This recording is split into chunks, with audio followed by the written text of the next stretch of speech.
Assalamualaikum dan salam sejahtera. Saya Fazli Yaakob, penyampai komuniti Awani.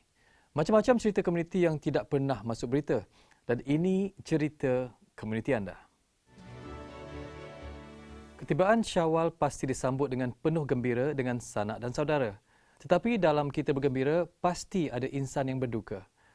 Mereka menyambut Syawal tanpa keluarga atau mungkin serba kekurangan. Kerana itu, program Maidin Prihatin dilancarkan bagi mengukir senyuman mereka yang kurang bernasib baik. Program Maidin Prihatin ini merupakan salah satu program tanggungjawab sosial korporat Maidin Muhammad Holdings Berhad.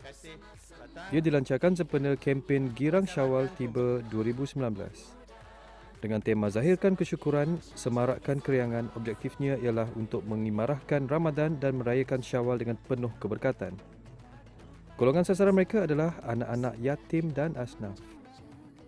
Di dalam kita berpuasa dan sibuk membuat persediaan untuk menyambut hari raya, jangan kita lupakan mereka yang kurang bernasib baik, yang memerlukan prihatin dan bantuan daripada kita bagi menjalani ibadah puasa dan juga membeli barangan dan kelengkapan untuk menyambut hari raya.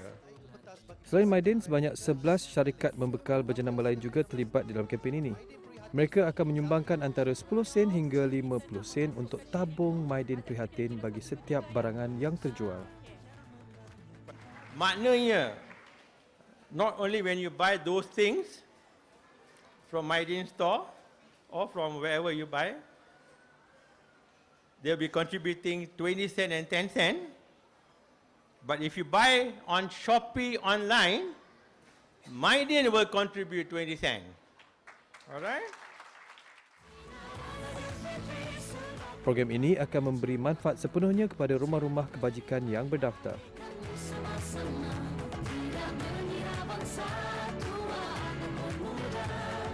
Maidin Prihatin, program ini sedikit sebanyak akan membantu NGO-NGO dan rumah kebajikan yang telah pun dipilih oleh pihak Maidin, dan saya telah difahamkan bahawa pemilihan rumah-rumah kebajikan ini mereka telah berbincang dengan Jabatan Kebajikan Masyarakat. Akhir sekali, saya ingin menyeru agar lebih banyak lagi syarikat korporat tampil memberi sumbangan dan menyokong usaha seperti yang telah dilakukan oleh Maidin pada hari ini. Maidin menyasarkan kutipan dana RM200,000 dan agihan akan dilakukan sepanjang tahun kepada golongan asnaf serta rumah anak-anak yatim yang berdaftar.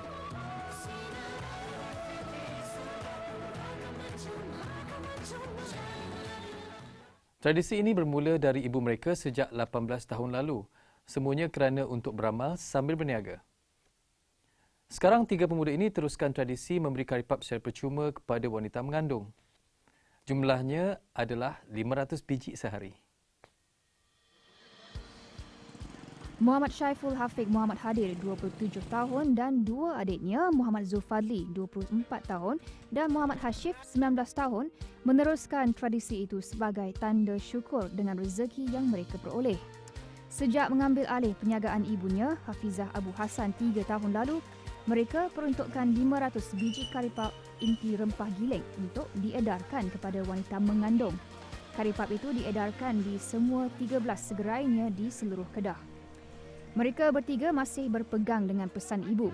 Jika berniaga, jangan fikir untung saja, tetapi perniagaan perlu memberi manfaat kepada orang lain.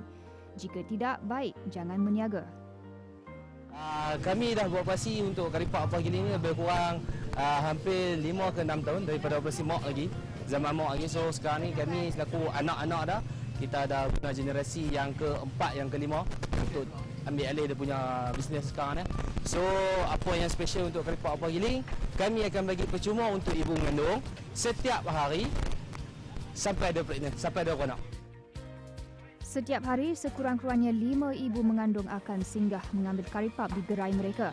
Dan setiap orang akan mendapat 3 biji karipap inti rempah giling sama ada ayam atau daging. Sementara jualan karipap di kesemua 13 cawangan gerainya mencecah 11,000 biji. Bagi ibu mengandung, biarpun kecil pemberiannya, tetapi ia amat bermakna bagi mereka. Masih baik lah. Ya, free untuk ibu mengandung. Ya baguslah. Ya. Satu kaedah promosi kan. Ya. Tiga beradik ini tetap berpegang, lebih banyak mereka bersedekah, maka lebih luas pintu rezeki yang akan dibuka. Menempuh hidup selepas persaraan bukan mudah. Apa tidaknya, selepas berpuluh tahun membuat sesuatu kerja itu, pastinya pening memikirkan apa yang hendak dibuat bila dah bersara. Tetapi pesara guru besar Sekolah Kebangsaan Simpang ini pandai mengisi masa terluangnya. Dia hanya teruskan hobi sejak zaman sekolah iaitu menanam pokok-pokok herba. Kita tengok apa yang disediakan skuad Awani Junior dan TV PSS Rawai TV. Ismail Saleh memanfaatkan tanah di sekitar rumahnya untuk tanam 20 jenis herba dan sayur-sayuran. Hasilnya pula untuk kegunaan sendiri serta rakan-rakan. Dalam tanaman herba ni, minat saya timbul setelah saya bersara. Jadi untuk mengisi masa lapang saya dan untuk menjaga kesihatan, jadi saya pun menanam sebagai herba yang ada sini. Macam-macam herba yang ditanam seperti kalau di belakang ni ada pokok mahkota dewa dan di sini jenis tanaman ulaman. Dia namakan pokok sambu nyawa yang warna hijau. Taman herbanya dipenuhi pokok seperti belalai gajah, selasih, daun cekur, pokok kari, pokok ajaib serta macam-macam lagi. Semuanya kerana dia tahu setiap pokok herba ada kebaikannya tersendiri. Di sini pokok herba sebagai ulaman juga, nama dia pokok beluntas. Pokok beluntas ni sangat baik untuk dimakan oleh terutama sekali orang wanita lah. Tanaman herba ini juga sebenarnya sudah dimulakan Ismail sejak masih berkhidmat.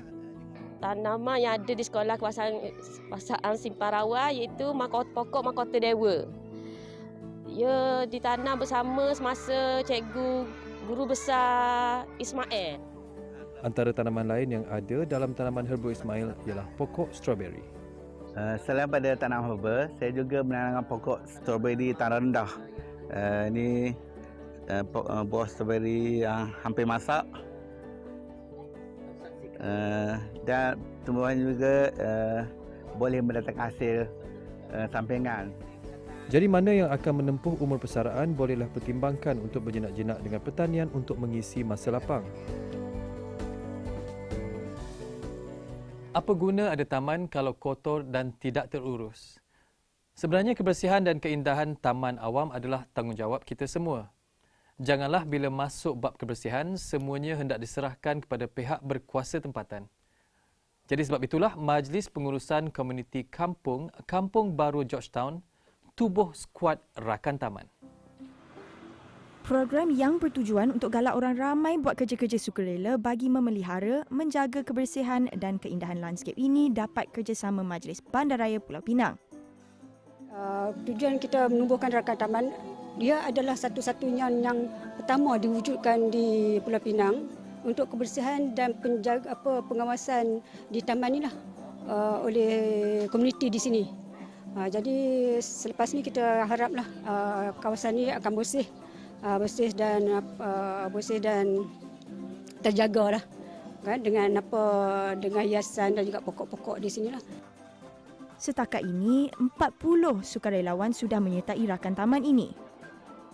Taman Lebuh Padang Tembak di kawasan ahli Dewan Undangan Negeri Air Putih ini jadi tumpuan penduduk untuk bersenam dan beriadah bersama keluarga. Itu kita empower mereka supaya rakan-rakan taman ini boleh membantu Majlis Perbandaran, membantu kerajaan untuk menjaga kebersihan dan keindahan taman ini. Oleh itu saya rasa taman bukan wujud sebagai taman bukan sahaja ada pokok, ada rumput, tapi taman juga ada komuniti. Rakan taman ini adalah komuniti yang menjaga taman ini. So oleh itu kerajaan berhasrat untuk mewujudkan banyak lagi rakan taman di Pulau Pinang kerana kita mempunyai banyak taman kejiranan. Selain semangat kesukarelawan, rakan taman mampu jadi alat untuk mengeratkan silaturahim dalam kalangan penduduk. Saya join rakan taman ni untuk kebaikan penduduk sini. Untuk anak-anak kita, lagipun untuk bagi komuniti kita bersatu sekali balik semua kan, untuk kebaikan anak. Lagi satu, rakan taman ni macam bagi kita untuk menjadi apa? Sama-sama kaum kita bercampur sekali semua, tak kira Melayu, Cina, Hindu kan. Harapan ni kami nak kawasan ni bersih, cantik dengan macam bagi kenaikan di Pulau Pinang ni. Kata ada satu rakam taman dekat sini dalam Pulau Pinang, satu saja yang first. Yang pertama lah. Harap-harap macam tu lah.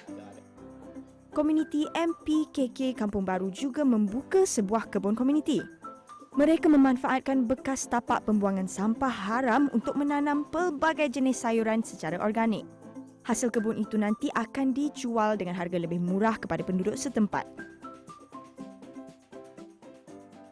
Untuk semua komuniti di luar sana, rukun tetangga, persatuan penduduk, NGO, sukarelawan dan semua yang ada kaitan dengan komuniti, hantarlah cerita anda kepada kami dan kami akan siarkan kerana komuniti anda adalah komuniti awal.